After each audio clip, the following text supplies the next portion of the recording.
नमस्कार, मैं विष्णु शर्मा आप सभी का आपके ही अपने चैनल विष्णु एटीपी में हार्दिक स्वागत करता हूं। आज हम हिंदी से इंग्लिश में ट्रांसलेशन करने वाले हैं। पूरे रूल्स ग्रामेटिकल पोर्शन कवर करते हुए इतनी डिटेल में क्लास आज तक के नहीं हुई है। जी हाँ, आप कोई भी वीडियो देख लेंगे, मैं इससे पहले बताता जरूर था, लेकिन आज पूरे मैंने एक एक रूल को यहाँ पर लिखा हुआ है और हर एक रूल को मैं आपको समझाऊंगा कि इसका मतलब क्या होता है, कब यूज किया जाता है, क्यों यूज किया जाता है, कौन सा टेंस है, कौन सा सेंटेंस है इसके अंतर्गत, और बहुत सारे एक्टिव पैसिव जो भी ग्रामेटिकल पोर्शन होंगे सब चीज बताने वाला हूं। और हिंदी से इंग्लिश में ट्रांसलेट करने वाले हैं। जो बहुत ज्यादा कमेंट्स मुझे कर रहे थे, सर आप एक दो बार ऐसी वीडियो लाइए, हमें जब हिंदी से इंग्लिश करते हैं तो बहुत ज्यादा प्रॉब्लम्स आती है, किन चीजों का ध्यान रखना होता है। तो हो सकता है आज की स्टोरी आप लोगों ने पहले सुनी हो, बिल्कुल सुन सकते हैं, बहुत ही अच्छी स्टोरी है, शानदार स्टोरी है, लेकिन ऐसे डिटेल में आपने कभी नहीं सुना होगा जहां पे हम हिंदी से इंग्लिश में ट्रांसलेशन करने वाले हैं। और ट्रांसलेशन करेंगे तो पूरे ग्रामर के रूल आपको बताते हुए ट्रांसलेशन होने वाली है। इसलिए आज से क्लास बहुत ज्यादा खास है जिन्हें इंग्लिश सही लिखना सीखना है, सही बोलना सीखना है, क्योंकि आज हिंदी से इंग्लिश में ट्रांसलेशन करने वाले हैं। आज की स्टोरी का टाइटल है the mustard seed, story with complete grammar analysis. है ना, मस्टर्ड यानी क्या होता है, जिसे हम बोलते हैं सरसों, उसे मस्टर्ड कहा जाता है। सरसों की दाने की कहानी है जो पूरे ग्रामर के साथ, विश्लेषण के साथ आपके सामने यहां पर मैं लेकर आया हूं। तो लेट नहीं करते, स्टार्ट करते हैं। पहले हिंदी में पढ़ेंगे, फिर उसका इंग्लिश करने वाले हैं। एक समय की बात है, किसा गौतमी नाम की एक महिला एक छोटे से गांव में रहती थी। अभी ये तो एक वाक्य हो गया। अब इस वाक्य के अंदर बहुत सारे ग्रामेटिकल पोर्शन छिपे हुए, बहुत सारी चीजें छिपी हुई। कौन कौन सी चीजें हैं? सबसे पहले तो कौन से टेंस में हमें देखना पड़ेगा, तो ये पास्ट सिंपल टेंस में है। देखिए, एक समय की बात है, रहती थी, ता था, जा था, गाता था, रहता था, दौड़ता था। पास्ट सिंपल टेंस का सेंटेंस है। अफर्मेटिव है, सकारात्मक। रहती थी, भाई नहीं रहती थी, ऐसे बोलते तो निगेटिव हो जाता। एक्टिव वॉइस में है ना, सीधा एक्टिव सकारात्मक के वाच्य में बात की जा रही है, रहती थी। फिर डिक्लेरेटिव सेंटेंस है। डिक्लेरेटिव मतलब क्या होता है, डिक्लेयर कर रहे हैं, वहां पे उसके बारे में जानकारी दे जा रहे हैं, सीधा सीधा स्पष्ट रूप से बता रहे हैं कि वो वहां पर रहती थी। जैसे इसका एग्जांपल है, और बहुत जैसे she is a teacher, he plays cricket, the sun rises in the east. हम उसके बारे में जानकारी दे रहे हैं कि वो लड़का है, वो एक शिक्षक है, वो क्रिकेट खेलता है, किसी के बारे में कुछ डिक्लेयर कर रहे हैं, भाई ऐसा करता है, वो वहां रहती थी, तो उसे हम डिक्लेरेटिव सेंटेंस कहते हैं। देखिए कितनी सारी चीजें एक ही वाक्य में है, तो ये आपको समझ आ गया। एक समय की बात है, वंस अपॉन अ टाइम, किसा गौतमी नाम की, तो देखिए एक महिला, तो हम पहले अ महिला, अ वुमेन, नेम यानी होता है नाम की, नेम क्या नाम की, किसा गौतमी, किसा गौतमी रहती थी, lived in a small village, छोटे से गांव में। अब देखिए रहती थी लास्ट में लिखा हुआ है, छोटे से गांव में इससे पहले लिखा हुआ है, तो बोलेंगे सर ये आगे पीछे कैसे, हमें तो वर्ड टू वर्ड ट्रांसलेशन नहीं होता है। आप टेंस, आपने जो टेंस जानते हैं, जिन्होंने मेरी मेंबरशिप क्लासेस ज्वाइन की है, जिन्होंने नहीं की है उन्हें पता है ना, टेंस में आप सभी जानते हैं कि हम स्ट्रक्चर के अनुसार से चलते हैं। पहले आपने देखा होगा सब्जेक्ट आता है, उसके बाद वर्ब आता है, वर्ब के फॉर्म जो रहते हैं, या फिर हेल्पिंग वर्ब है तो वो आता है, फिर लास्ट में आप देखेंगे ऑब्जेक्ट आता है। ऑब्जेक्ट किसी वस्तु स्थान, तो देखिए ऑब्जेक्ट क्या है, स्मॉल विलेज, छोटे से गांव में, तो ये जो गांव है वो लास्ट में आएगा क्योंकि ऑब्जेक्ट है। तो हम सेंटेंस के हिसाब से ही वर्ड्स का, वाक्य का, सेंटेंस का फॉर्मेशन करते हैं, वैसे बनाया जाता है। अब बिल्कुल वर्ड टू वर्ड करेंगे, जैसे कि अ वुमेन, है ना, अ स्मॉल विलेज लिव्ड, नहीं, ऐसे हम ट्रांसलेशन नहीं करते हैं। इसलिए मैंने कहा था ग्रामर में यदि आप टेंसेस, सबसे पहले आप टेंस सीख जाते हैं ना, तो आपका आधा काम तो ऐसे ही इजी हो जाता है। क्लियर है? Once upon a time a woman name Kisa Gautami lived in a small village. ये क्लियर हो गया पहला सेंटेंस। दूसरा, कहानी को भी सुनते जाइए, कहानी भी बहुत ही शानदार है। उसका एक ही पुत्र था, सी हैड ओनली वन सन, एक ही, तो ओनली, जो उसके जीवन का सबसे बड़ा सहारा था। जो के लिए हु का यूज करते हैं, ठीक है, वॉज यानी था। द ग्रेटेस्ट सपोर्ट, सबसे बड़ा को हम ग्रेटेस्ट यूज किया गया है, सपोर्ट यानी सहारा, ऑफ हर लाइफ, उसके जीवन का, तो ये अदर वर्ड में आ गया, लास्ट में लिख रहे ऑफ हर लाइफ। ये देखिए, who was the greatest support of her life, ये पास्ट सिंपल टेंस है, अफर्मेटिव है, एक्टिव वॉइस में है। कॉम्प्लेक्स सेंटेंस है, रिलेटिव क्लॉज दोनों का यूज यहाँ पे किया, रिलेट बता रहा है कि, है ना, उसका बेटा था, रिलेटिव क्लॉज हो गया, और कॉम्प्लेक्स सेंटेंस में आपको दो दो मिल रहा है यहाँ पे। तो इस प्रकार से ये जो सेंटेंस है उसका पूरा ग्रामेटिकल पोर्शन यहाँ पे मैंने नीचे लिख दिया है। बहुत ही सीधा है, इससे आपको एक बार में समझ आ रहा है कहाँ पर किसका यूज करना है। क्लियर है? तो हेड पोजीशन बताता है, उसका एक ही पुत्र था, किसी के पास कुछ चीज था तो हम हेड का यूज करते हैं। आई हैड अ कार, मेरे पास एक कार थी, है ना। आई हैड अ फ्रेंड, मेरा एक दोस्त था, तो पोजीशन बता रहा है। क्लियर हो गया? आगे चलते हैं। वह अपने बेटे से अत्यंत प्रेम करती थी, जिसे हम बहुत ज्यादा भी बोलते हैं, और उसी में अपना संसार देखती थी। चलिए इसका ट्रांसलेशन कैसे करना है, पहले तो देखते हैं कौन सा टेंस है, पास्ट सिंपल टेंस है। ज्यादातर आप देखेंगे स्टोरीज जो होती है पास्ट सिंपल टेंस पे आपको ज्यादा मिलता है। देखिए करती थी, पास्ट सिंपल हो गया। वह अपने बेटे से अत्यंत प्रेम करती थी, तो सी लव्ड हर सन डीपली, ये देखिए, तो इसलिए पहले सब्जेक्ट लिखे हैं सी।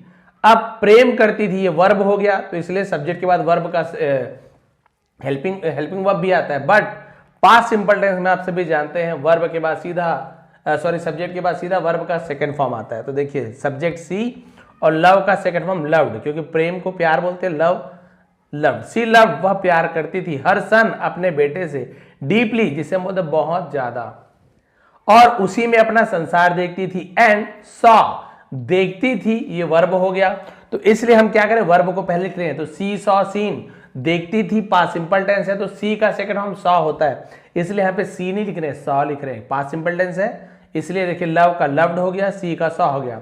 एंड सॉ हर, अपना होल यानी तो पूरा, है ना, उसे, है ना, पूरा को होल कहा जाता है, डब्ल्यू यहाँ पे साइलेंट है। वर्ल्ड, दुनिया, इन हिम, उसमें, और उसमें अपना पूरा संसार देखती थी। क्लियर है यहां तक के? आगे, एक दिन उसका पुत्र अचानक गंभीर रूप से बीमार पड़ गया। चलिए यहां पे देखते हैं, बीमार पड़ गया, गया, खाया, पिया, रोया, ये सब पास्ट सिंपल टेंस है। फिर अफर्मेटिव है, बीमार पड़ गया, बीमार नहीं पड़ा तब फिर निगेटिव आता, क्या वो बीमार पड़ गया, तो इंट्रोगेटिव होता। तो इस प्रकार से हम सेंटेंस की पहचान करें, सिंपल सीधा सीधा है।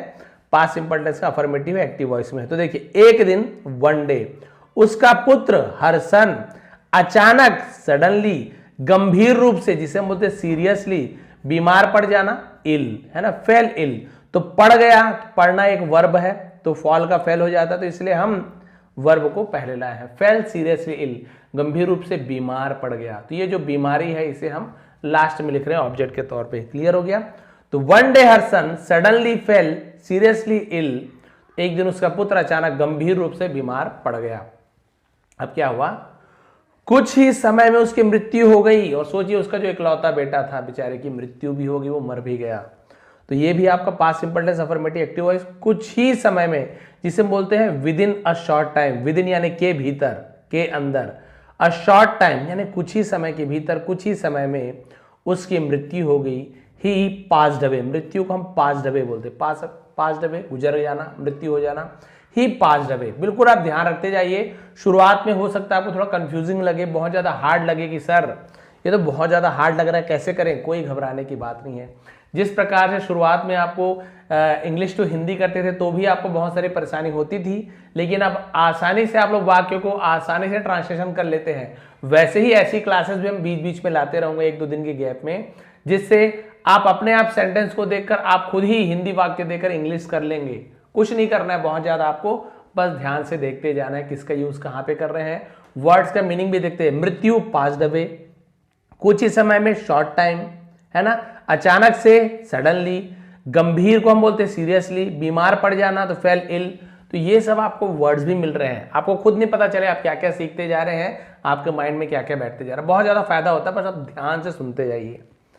अगला, यह दुख किसा गौतमी के लिए असहनीय था, उसका बेटा गुजर गया, तो भाई सीधी सी बात, इकलौता बेटा था, तो यह दुख किसा गौतमी के लिए असहनीय था। चलिए इसका हम ट्रांसलेशन करते, फिर है past simple tense affirmative active voice, कोई अलग से अलग कुछ इसमें समझाया नहीं गया। तो चलिए देखते हैं, यह दुख, दिस सॉरो, दुख को हम बोलते हैं सॉरो, किसा गौतमी, तो ये था, तो हम इसे वॉज का यूज करेंगे, सब्जेक्ट के बाद हेल्पिंग वर्ब, तो ये ये वॉज। अब यहां पे देखिए the sorrow was unbearable for किसा गौतमी। अच्छा, फॉर के लिए के लिए यूज किया गया है, किसा गौतमी के लिए, इसलिए इसे हम लास्ट में यूज कर रहे हैं। तो देखिए दिस सॉरो, यह दुख, वॉज था, अनबेरेबल, अनबेरेबल को बोलते हैं असहनीय, जिसे हम सह नहीं सकते, असहनीय को अनबेरेबल कहा जाता है। के लिए फॉर, किसा गौतमी, किसा गौतमी को हमने यहाँ पे लास्ट में लिखा है, क्योंकि यहाँ पे किसा गौतमी के लिए असहनीय था। यहाँ पे किस्सा गौतमी कोई काम नहीं कर रही है कि हम सब्जेक्ट को पहले लिखें, ये टेंस का आप नहीं मिल रहा है यहाँ पे, है ना। तो हमने क्या किया, सीधा सीधा यहाँ पे वर्ड के हिसाब से ट्रांसलेशन यहाँ पे हमने कर दिया सेंटेंस के हिसाब से। तो यहाँ पे नया वर्ड भी मिला आपको, असहनीय, अनबेरेबल, दुख, सॉरो। वह अपना मानसिक संतुलन खो बैठी। तो देखिए खो बैठी, वह वर्ब है, खो बैठना जिसे हम बोलते हैं लॉस्ट। सी लॉस्ट, वह खो बैठी अपना हर मानसिक संतुलन, मेंटल बैलेंस, बस इस प्रकार से, है ना। तो देखिए पहले हमने सब्जेक्ट को लिखा, फिर हेल्पिंग वर्ब तो कोई है ही नहीं, पास्ट सिंपल टेंस है, तो हमने यहाँ पे क्या लिखते हैं, वर्ब का सेकंड फॉर्म लिखते हैं, फिर हम ऑब्जेक्ट या फिर अदर वर्ड को लिखते हैं। तो सब्जेक्ट क्या हो गया सी, वर्ब का सेकंड फॉर्म क्या, लॉस्ट, लूज का लॉस्ट हो जाता है ना, और फिर ऑब्जेक्ट में क्या हो गया या फिर अदर वर्ड में अपना मानसिक संतुलन, तो अपना के लिए हर, मेंटल मानसिक संतुलन, बैलेंस, बस सी लॉस्ट और मेंटल बैलेंस, वो अपना मानसिक संतुलन खो बैठी। क्लियर है, आगे देखते हैं। ठीक है, तो वो past simple, affirmative, active voice. आगे, वह अपने मृत पुत्र यानी मरे हुए बेटे को गोद में उठाए गांव गांव घूमने लगी। तो चलिए गांव गांव घूमने लगी, तो घूमने को हम बोलते हैं वॉन्डर करना, है ना। तो देखिए शी बिगेन टू वॉन्डर, उसने घूमना शुरू किया, वह घूमने लगी, तो बिगेन का यूज किया गया, बिगेन का second form. From village to village, जिसे हम गांव से गांव, तो गांव गांव को विलेज टू विलेज लिखा गया है। उठाए, उठाने को बोलते हैं कैरिंग, तो कैरी का कैरिंग हो गया यहाँ पे। हर डेड सन, अपने मरे हुए बेटे को, इन हर आर्म, अपने गोद में, आर्म्स वैसे तो गोद यानी लैप होता है, बट हाथ को भी गोदी कहा जाता है, हाथ में उठाए हुए, वहां पर आर्म्स का यूज किया गया है। क्लियर है, तो यहां पर भी पास्ट सिंपल, अफर्मेटिव है, एक्टिव वॉइस है, नॉन फाइनाइट वर्ब्स है, प्रेजेंट पार्टिसिपल का यूज किया गया है। जहां पे आप देख सकते हैं कैरी का कैरिंग हो गया, है ना, देखिए। और यहाँ पे to wander, to wander, she began to wander, वह घूमने के लिए, से नॉन फाइनाइट वर्ब यहाँ पे यूज किया गया है। तो जब आप ट्रांसलेशन करते हैं तब आपको क्या करना है, आपको वर्ब्स के फॉर्म के ऊपर ज़्यादा ध्यान देना है कि कौन से टेंस में यूज़ किया गया है, और अफर्मेटिव है, निगेटिव है, सेंटेंसेस कौन सा है, इन सभी का ध्यान रखना है आपको। ठीक है, क्लियर है। फिर वह हर व्यक्ति से अपने बच्चे को जीवित करने की प्रार्थना करने लगी, यानी अब हर व्यक्ति से बोलती थी मेरे बच्चे को जिंदा कर दो, जिंदा कर दो। तो शी स्टार्टेड बेगिंग, उसने मांगना शुरू किया, उसे बेगिंग कहते हैं, या प्रार्थना करना उसे बेगिंग बोलते हैं। एवरीवन, हर किसी से, टू ब्रिंग, है ना, इन्फिनिटिव वर्ब कहा जाता है, टू ब्रिंग, लाने के लिए। हर चाइल्ड, अपने बेटे को, बैक, वापस, बैक टू लाइफ है ना, तो जिंदा करना उसे बैक टू लाइफ कहा जाता है। Past simple, affirmative, active voice है, वर्ब प्लस जिरंड का यूज किया गया है, जहां पे हम आईएनजी फॉर्म करते हैं, जैसे कि यहां पे देख रहे हैं स्टार्टेड बेगिंग। अब यहाँ पे स्टार्टेड का यूज किया गया है, बेग यानी भी वर्ब है। अब दो वर्ब का यूज कैसे करें, यहां पर भी वर्ब है, यहां पर भी वर्ब है, तो वर्ब को जब हम जेरंड बनाते हैं, यानी जब चेंज करते हैं नाउन को वर्ब में, वर्ब को नाउन में, तो हम वहां पे आईएनजी लगा देते हैं। बेगिंग, तो देखिए यहाँ पे मांग है ना, मांगना, निवेदन करना, ऐसे आईएनजी फॉर्म बन जाता है, तो उसे हम जेरंड कहते हैं। इन्फिनिटिव वर्ब, टू ब्रिंग, लाने के लिए, टू ईट, खाने के लिए, टू ड्रिंक, पीने के लिए, उसे इन्फिनिटिव वर्ब कहते हैं। तो देखिए यहाँ पे दोनों का यूज किया गया है। सी स्टार्टेड बेगिंग, उसने, अब यहाँ पे देखिए सी स्टार्टेड टॉकिंग यदि लिख देते तो उसने बोलना शुरू किया, उसने बोलना शुरू किया। अब बोलना भी एक वर्ब है, स्टार्ट करना भी एक वर्ब है। हम स्टार्टेड, टॉक्ड दोनों सेकंड फॉर्म यूज नहीं कर सकते हैं, तो हम वहां पे क्या करते हैं, स्टार्ट का हम सेकंड में स्टार्टेड लेते हैं, और यहाँ पे वर्ब को हम नाउन में कन्वर्ट करते हैं, जिसे जेरंड कहते हैं, तो वहां पे आईएनजी फॉर्म लगा देते हैं। तो बेगिंग, ईटिंग, रनिंग ऐसे लिखा होता है, बट उसका रहा हूं, रही हूं ऐसे में नहीं निकलता, क्योंकि आईएनजी फॉर्म तो है ही नहीं, इज एम आर तो है ही नहीं यहाँ पे, sorry is am are, was verb का यूज किया ही नहीं गया है। इसलिए शी स्टार्टेड बेगिंग तो उसने क्या किया, मांगना शुरू किया, प्रार्थना करना शुरू किया सभी से, to bring her child back to life, अपने बच्चे को जीवित करने की प्रार्थना करने लगी। अब स्टोरी में आप समझते जाइए। लोग उसकी पीड़ा देखकर दुखी होते थे, लेकिन कोई उसकी सहायता नहीं कर सकता था। अब यहां पे देखिए, अब यहां पे पास्ट सिंपल टेंस का अफर्मेटिव है, दुखी होते थे लेकिन सहायता नहीं करते थे, ये वाला सेंटेंस आपका नेगेटिव सेंटेंस है, एक्टिव वॉइस है, कंपाउंड सेंटेंस है, मॉडल का कुड का यूज किया गया है, कुड ये आपका मॉडल है, ठीक है।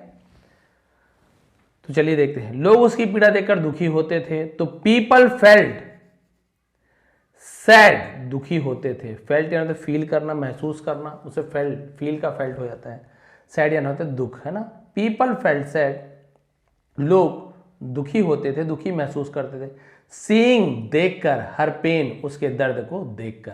तो यहां पे देखिए सी का सीइंग बनाया गया है ना।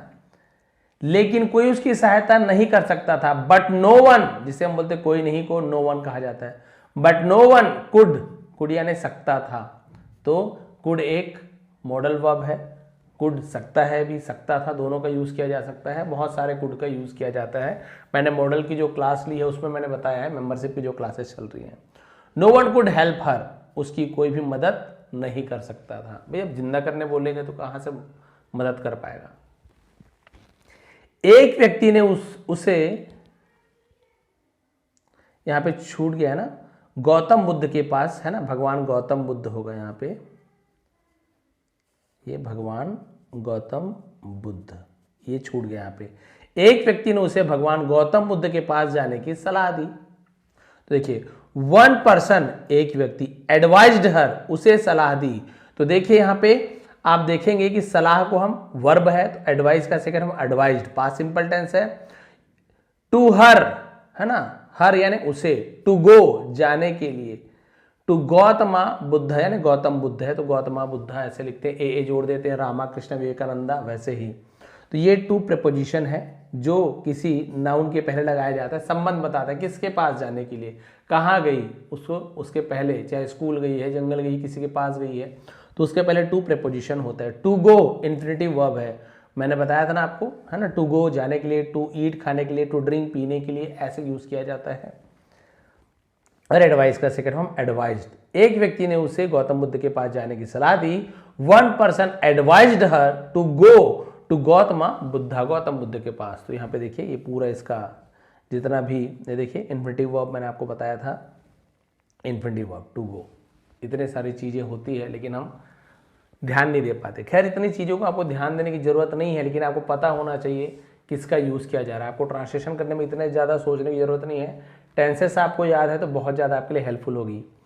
आशा से भरी किसा गौतमी बुद्ध के पास पहुंची। अब उम्मीद भरा था उसमें कि हाँ, लोग ने कहा कि भगवान गौतम बुद्ध जीवित कर सकते हैं, इतनी शक्ति है उनके में, है ना, इतनी योग शक्ति है, जीवित कर सकते हैं।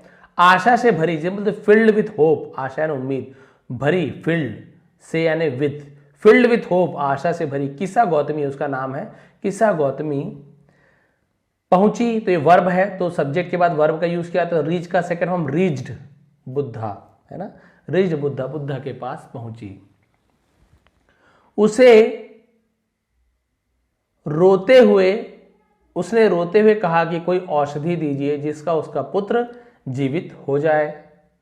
अच्छा, इसके ऊपर एक है पार्टिसिपल फ्रेज लिखन, पार्टिसिपल फ्रेज, ये आपको पता नहीं होगा पार्टिसिपल फ्रेज एक्चुअल में होता क्या है। तो ये जो पार्टिसिपल फ्रेज जो होता है, जब भी आप सेंटेंस को देखेंगे, यदि स्टार्टिंग आपका आईएनजी फॉर्म से स्टार्ट होता है ना, वर्ब में आईएनजी फॉर्म, या फिर थर्ड फॉर्म से स्टार्ट होता है V3 या आईएनजी फॉर्म से, तब इसे पार्टिसिपल फ्रेज कहा जाता है। फिल्ड विथ होप, देखिए लिखा हो गया फिल्ड विथ होप, यानी आशा से भरी, तो इसे पार्टिसिपल फ्रेज का, जहां पर पार्टिसिपल का आता है आईएनजी फॉर्म या फिर आपका वर्ब का थर्ड फॉर्म आएगा और उसके साथ ऑब्जेक्ट रहता है, तो इस प्रकार से उसे पार्टिसिपल फ्रेज कहा जाता है। उसने रोते हुए कहा, तो crying she asked for some medicine. Ask क्या होता है, आस्क फॉर यानी मांग करना, है ना। To bring her son back to life, उसके पित्र को जीवित हो जाए। इनडायरेक्ट स्पीच, उसने रोते हुए कहा, अब ये तो खुद नहीं बोल रही है, खुद कहती तो डायरेक्ट स्पीच होता, उसने रोते हुए कहा, कोई थर्ड पर्सन बता रहा है कि भाई उसने रोते हुए कहा, तो डायरेक्ट स्पीच नहीं है, डायरेक्ट नहीं बोल रही है, मैं उसे बोल रहा हूं कि उसने ऐसे कहा, तो उस व्यक्ति के लिए थर्ड पर्सन बता रहा है कि भाई उसने ऐसे कहा, उस कंडीशन को इनडायरेक्ट स्पीच कहा जाता है। जो सब्जेक्ट है वो खुद नहीं बोल रहा है, जो भी बोल रहा है वो थर्ड पर्सन बता रहा है कि भाई उसने ऐसे कहा, इसलिए देखिए उसने रोते हुए कहा, तो ये इनडायरेक्ट स्पीच कहलाता है। और यहां पे लिखता है कि उसने कहा, यानी वो औरत बोल रही है, सी सेड। अब वो औरत यदि बोल रही है तब वहां पे क्या आता, वहां पे डायरेक्ट स्पीच आता कि मोहन सेड, रोहन सेड। तो है ना, to bring her son back to life, तो उसका जीवित बच्चा क्या हो जाए, जिंदा करने के लिए उसने गौतम बुद्ध से मांग की, औषधि देने ने कहा कोई दवाई दीजिए जिससे मेरा बेटा जीवित हो जाए। नॉन इन्फिनिटिव वर्ब भी है। बुद्ध ने शांत स्वर में उससे सरसों का एक दाना लाने को कहा, तो बुद्धा कामली आस्क्ड, तो भगवान बुद्ध ने कामली यानी होता है शांति से, शांत है ना, आस्क्ड हर, उससे कहा। तो आस्क यानी पूछना भी होता है, आस्क यानी किसी कुछ काम करने के लिए कहने को भी आस्क कहा जाता है। टू ब्रिंग लाने के लिए, है ना, ये आपका इन्फिनिटिव वर्ब होता है। अ मस्टर्ड सीड, सरसों का दाना, तो बुद्ध ने शांत स्वर में उससे सरसों का एक दाना लाने को कहा। Buddha calmly asked her to bring a mustard seed. Past simple affirmative active voice indirect speech है। यहां पर भी देखिए इनडायरेक्ट स्पीच है, भगवान बुद्ध ने कहा। अब डायरेक्ट बुद्ध बोल रहे हैं ऐसे तो नहीं लिखा गया है, यहां बुद्ध ने कहा, तो कोई थर्ड पर्सन बता रहे हैं यहाँ पे, इसलिए यहां पर भी इनडायरेक्ट स्पीच है। अब सरसों का दाना लाने तो कहा, लेकिन एक कंडीशन रख दी, शर्त रख दी। क्या शर्त थी? उन्होंने शर्त रखी कि वह दाना ऐसे घर से हो जहां कभी किसी की मृत्यु ना हुई हो। ये देखिए, तो देखिए पास्ट सिंपल ही है, अफर्मेटिव एक्टिव वॉइस, यहाँ पे शुड का यूज किया गया है। शुड यानी चाहिए, है ना, हम वहां पे चाहिए का यूज किया जाता है। भले यहाँ पे हिंदी में नहीं लिखा गया है, लेकिन हम यहाँ पे कंडीशन बता रहे हैं तो ऐसे होना चाहिए, शुड। तो चलिए देखते हैं कैसे यूज किया जाएगा। शर्त रखना, तो सेट अ कंडीशन, शर्त रखना, ही सेट अ कंडीशन, उन्होंने शर्त रखी, की के लिए हम दैट का यूज कर रहे हैं। वह दाना, द सीड, ये देखिए ऐसे घर से हो या ऐसे घर से होना चाहिए, इसलिए हम शुड का यूज किया गया। द सीड शुड कम, आना चाहिए, फ्रॉम यानी होता है से। अ हाउस, ऐसे घर से आना चाहिए जहां, जहां के लिए वेयर का यूज किया गया है, कभी किसी की मृत्यु ना हुई हो। नो वन यानी किसी की। Had ever died, had ever died, तो ये पास्ट परफेक्ट टेंस का यहां पे आप यूज मिल रहा है। देखिए पास्ट परफेक्ट टेंस, हैड के बाद डाई का थर्ड फॉर्म डाइड, एवर यानी कभी के लिए एवर का यूज किया जाता है।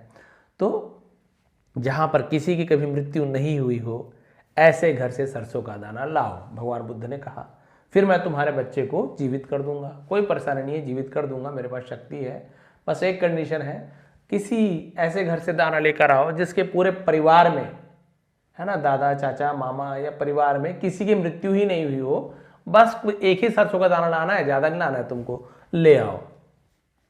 अब क्या हुआ देखिए, हर घर में उसे मृत्यु का कोई ना कोई दुख मिला।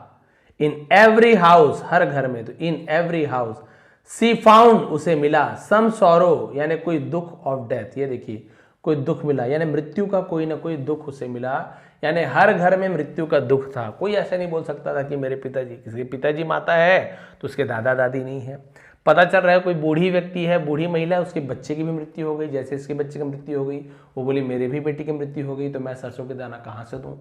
किसी के चाचा जी, किसी के मामा जी, किसी के खुद के पिताजी, किसी की माता, किसी की बहन, किसी न किसी की मृत्यु हुई ही थी। जहां जाती थी एक दाना देना है सरसों का, बोले बिल्कुल देंगे, हम आपको बहुत सारा सरसों का दाना देंगे। बोले कंडीशन ये है कि आपके यहाँ किसी की मृत्यु नहीं हुई है तभी दीजिए। बोले ऐसे कैसे, हमारे यहाँ तो मृत्यु हुई है तो सरसों का दाना नहीं दे सकते। शाम तक उसे समझ आ गया, अब उस महिला को शाम तक, है ना, जो गौतमी थी, समझ आ गया कि मृत्यु सभी के जीवन का सत्य है। बाय इवनिंग, जिसे मतलब शाम तक, उसे समझ आ गया, शी रियलाइज्ड, उसे समझ आ गया, एहसास हो गया कि दैट डेथ, मृत्यु को मतलब डेथ, इज द ट्रूथ, सत्य है, ऑफ एवरीवन्स लाइफ, हर किसी के जीवन को, उसे एवरीवन्स लाइफ कहा जाता है, सभी के जीवन को एवरीवन्स लाइफ, सभी के जीवन का सच है मृत्यु। केवल मेरे बच्चे के साथ ऐसे नहीं हुआ है, सबके साथ ऐसे होना है और हुआ भी है। तो यूनिवर्सल ट्रूथ, यूनिवर्सल ट्रूथ क्या चीज है, ये देखिए, मृत्यु सभी के जीवन का सत्य है। तो ये यूनिवर्सल ट्रुथ को बताया गया है, इसलिए यहाँ पे देखिए यूनिवर्सल ट्रुथ भी आपको मिल रहा है। जैसे बोलेंगे कि भाई सूरज पूर्व से निकलता है, तो ये भी यूनिवर्सल ट्रुथ है, सब कोई सारी दुनिया में ये सच्चाई है। ऐसे नहीं बोलोगे कि पाकिस्तान में जाओगे आप या आप चले जाओगे अमेरिका में या सऊदी अरबिया, वहाँ बोलोगे सूरज यहाँ पश्चिम से निकलता है क्या, नहीं, सब जगह पूरब से। तो बिल्कुल इसी प्रकार से आगे देखते हैं। वह खाली हाथ लेकिन शांत मन से बुद्ध के पास लौटी। तो वह लौटी, तो हम शी रिटर्न, सब्जेक्ट के बाद वर्ब का सेकेंड फॉर्म, टू बुद्धा, भगवान बुद्ध के पास, एम्प्टी हैंडेड, जिसे हम बोलते हैं खाली हाथ, बट लेकिन विद अ काम माइंड, काम माइंड यानी शांत मन के साथ। भले ही बच्चे की मृत्यु का उसे दुख तो था, लेकिन सच्चाई भी वो जान चुकी थी। उसने जीवन और मृत्यु के सत्य को स्वीकार कर लिया। स्वीकार करना ना एक्सेप्ट कर लेना, तो एक्सेप्ट का सेकंड फॉर्म एक्सेप्टेड, स्वीकार कर लिया, लिया, दिया, खाया, पिया, पास्ट सिंपल टेंस, सब्जेक्ट के बाद वर्ब का सेकंड फॉर्म। सी एक्सेप्टेड, उसने स्वीकार कर लिया द ट्रुथ, सच्चाई को, ऑफ लाइफ, जीवन के, एंड डेथ, मृत्यु के, है ना, जीवन और मृत्यु के सच्चाई को उसने स्वीकार कर लिया। इस प्रकार समझ और ज्ञान से उसके दुख को शांति मिली। दस, इस प्रकार, थ्रू अंडरस्टैंडिंग, समझ, एंड विजडम, जिसे हम बोलते हैं ज्ञान, हर सॉरो, उसका दुख, टर्न इनटू पीस, टर्न यानी बदल गया, इनटू यानी होता है में, पीस यानी शांति, तो उसका दुख को शांति मिली, शांति में उसका दुख बदल गया। यहाँ पर भी past simple affirmative active voice का यूज किया गया है। तो चलिए एक बार स्पीड में, है ना, क्योंकि लास्ट में आप लोग इतना सारी चीजें बताया हूं, तो जो मेन ट्रांसलेशन होना चाहिए वो अभी थोड़ा सा हट गया है। आप लोग ग्रामर में भी, आप बहुत सारा ग्रामर भी आपने सुना, स्टोरी भी ठीक से समझ नहीं होगा, बस देखना अभी मैं कैसे स्पीड से इसका ट्रांसलेशन आपको करके बताता हूँ। बस पढ़ते जाता हूँ, बस आप लोग ध्यान से सुनिए और आप समझ जाइए क्या है। ये देखिए, स्टार्ट करते हैं। The mustard seed, a story with complete grammar analysis. तो ये सरसों के दाने की एक कहानी है। एक समय की बात है, किसा गौतमी नाम की एक महिला एक छोटे से गांव में रहती थी। Once upon a time a woman named Kisa Gautami lived in a small village. उसका एक ही पुत्र था जो उसके जीवन का सबसे बड़ा सहारा था। She had only one son who was the greatest support of her life. वह अपने बेटे से अत्यंत प्रेम करती थी और उसी में अपना संसार देखती थी। She loved her son deeply and saw her whole world in him. एक दिन उसका पुत्र अचानक गंभीर रूप से बीमार पड़ गया। वन डे हर सन सडनली फेल सीरियसली इल। कुछ ही समय में उसकी मृत्यु हो गई। With in a short time he passed away. यह दुख किसा गौतमी के लिए असहनीय था। This sorrow was unbearable for किसा गौतमी। वह अपना मानसिक संतुलन खो बैठी। सी लॉस्ट हर मेंटल बैलेंस। वह अपने पुत्र को गोद में उठाए गांव गांव घूमने लगी। She began to wander, wander ने घूमना, from village to village, carrying her dead son in her arm. वह हर व्यक्ति से अपने बच्चे को जीवित करने की प्रार्थना करने लगी। She started begging everyone to bring her child back to life.